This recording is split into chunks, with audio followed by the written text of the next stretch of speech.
Have you ever wondered, on average, how many people share a doctor? Research shocked me.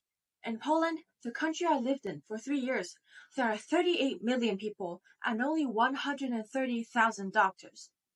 This means that 1,000 people must be divided among 3 doctors. 3. Imagine a line of 1,000 people and only 3 white coats in front. This sounds bad enough, doesn't it? But the global average is even lower, at a surprising 1.7 doctors per 1,000 people. And I learned what a medical shortage felt like, firsthand. I've gone through the worry, the anxiety, and the fear. A couple of years ago, after what seemed like a normal walk in Krakow, I came home to find red, angry rashes spreading across my arms and thighs. Mom and I found my back was completely covered as well when she lifted my clothes. The rashes weren't itchy or painful, but it was a terrifying sight. Absolutely panicked, we rushed to the hospital. This was where the real ordeal began. After hours in a stuffy corridor with the smell of disinfectant, Mom and I tried to explain my symptoms, but we spoke little Polish and the nurse's English was limited. We were exhausted when we finally sat down before a doctor. Scabies, he said, after a short examination. Google said that all my bedding and clothes had to be washed at 90 degrees Celsius to prevent reinfection. I remember Mom taking all my clothes and bedding and stuffing them in our washing machine, and the humid smell of detergent in the air. Well, at least there is prescribed medicine, we thought to ourselves. But no, the rashes persisted. Unsettled, we went back, and this time a kind elderly doctor looked at my skin, confused. She was gentle and she was trying to comfort me, but she didn't know what the rashes were. Not scabies, she repeated. We were exhausted, confused, and honestly scared. In the end, we had to try the oldest trick in the book. We sent a photo of the rash to a friend who showed it to another friend, also a doctor, and the answer came back. Allergy. That was it, an allergy. And then I recalled petting a chinchilla during my walk. So we went to the pharmacy, got our antihistamines, and within one course, the rash was gone. Poof.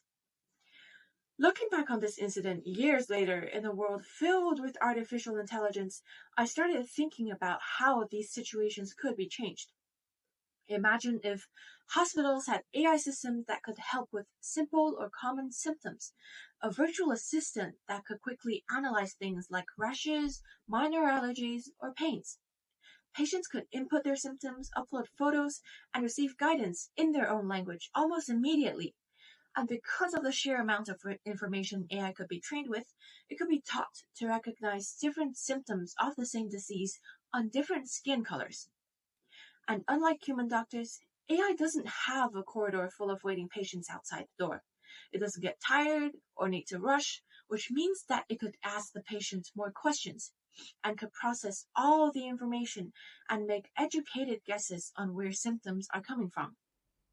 This wouldn't replace doctors, of course. Complex or serious cases would still require human expertise.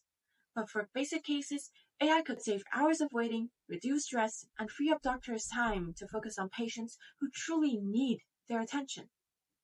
In fact, this is already happening. AI is being used to analyze medical images, spotting tiny tumors on scans that even experienced radiologists might miss. Chatbots are being trained to help patients describe their symptoms and make suggestions. Some systems can even detect skin conditions from photos with surprisingly high accuracy. For patients in rural areas or foreign countries, this is a life changer. There will be no more repeating the same story in crowded corridors, no more confusion over simple diagnosis that could be quickly flagged by technology, and no more struggling conversations cut by language barriers.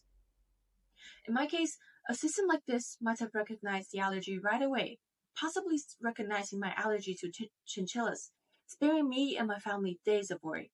And for the society, or even for the whole world, it could help address the medical shortage problem, making healthcare more efficient, more accessible, and ultimately less frightening for everyone.